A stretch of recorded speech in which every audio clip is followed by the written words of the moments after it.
Olha aí, a Daniela também. Você falou que o armamento da população está relacionado historicamente à defesa nacional contra inimigos externos, mas na ditadura o exército se virou contra parte da população na doutrina de segurança nacional.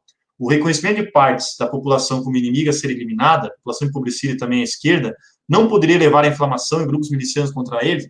Daniela, aí que está a questão, não se trata de armamento da população. O que a ditadura fez? A ditadura militar no Brasil, ela redefiniu, foi justamente a forma como o Estado manteve o monopólio do armamento. Não se tratou de armamento popular. É isso que a gente tem que fazer uma diferenciação muito clara.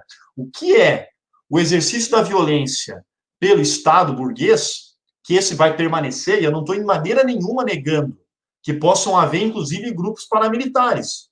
Mas isso só apenas com a permissão do Estado, e não como uma forma por fora do Estado para tomá-lo. Não há disputa em torno disso. Esse é o ponto fundamental. E não acho que seja o central da conjuntura. O central da conjuntura, na minha avaliação, não é isso. Então, a gente tem que, só em relação à ditadura militar, entender que não houve armamento da população, não houve povo em armas. O que o Bolsonaro faz agitação, né, é justamente o que é muito mais preocupante. Qual é a doutrina das forças militares? Isso nos é muito mais importante, muito mais objeto de estudo do que discutir forças paramilitares, é as forças regulares. São essas que garantem a ordem burguesa no Brasil e no mundo. São essas que estão cada vez mais sofisticadas em seus processos de repressão. Então, entender esses processos, na minha avaliação, é muito mais relevante do que entender se vai haver ou não a construção de forças paramilitares.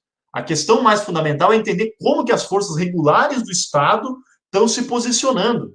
E aí, quem foi? Daí olha aqui a contradição, a Daniela que está assistindo aqui a gente. As forças foram às ruas, não nesse final de semana, no outro, que esse já foi bem mais fraco, mas no outro, uma manifestação de massa, e vamos pesar por exemplo, a Avenida Paulista, os movimentos antifascistas pela democracia, das torcidas organizadas. Quem foi que dissuadiu aqueles movimentos com violência? Foram os bolsonaristas? A construção de paramilitares, clubes de tiro, etc., etc., não, foram as forças regulares do Estado do João Dória, que alguns ainda trataram de aliado.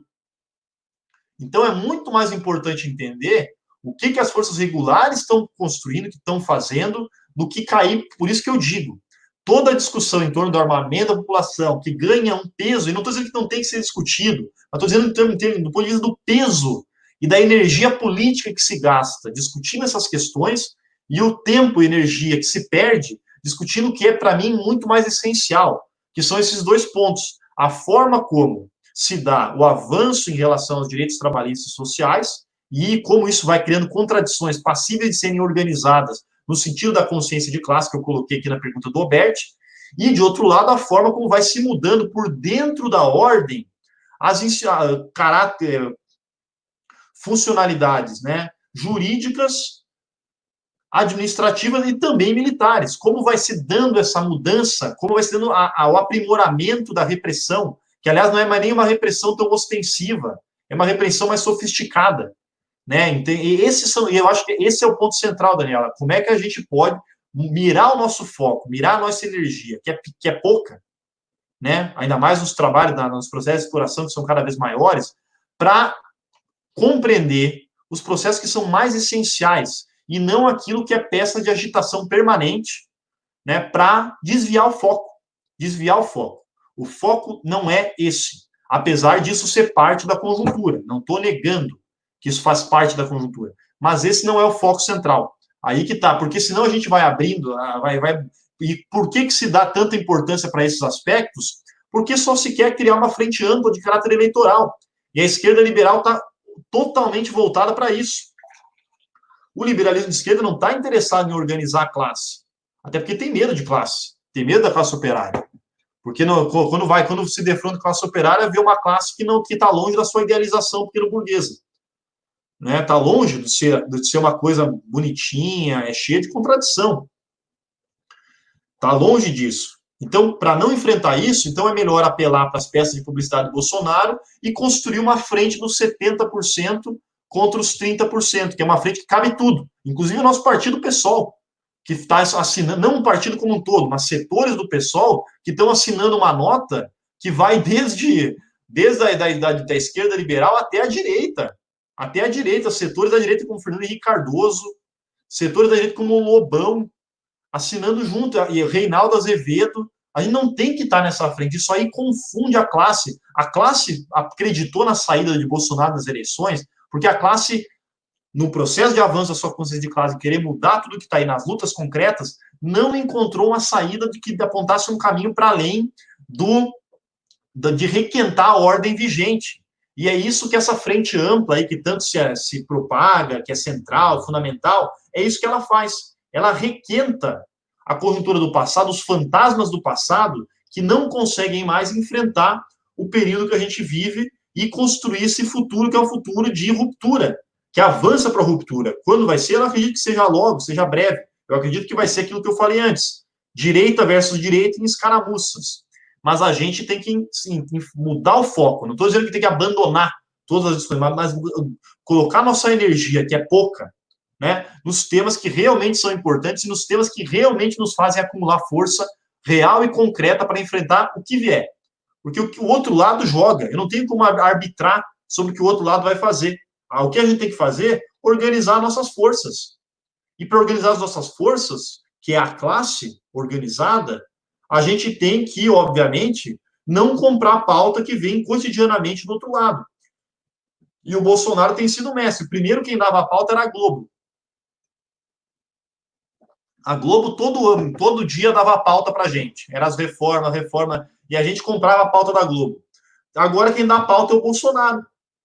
Todo dia o Bolsonaro bota a pauta para a gente discutir. Não pode ser assim, a gente tem que construir a nossa pauta. E aí é um processo que leva tempo. Não tem nada acabado. O que eu tenho clareza? Que tem que retomar o tema da jornada de trabalho.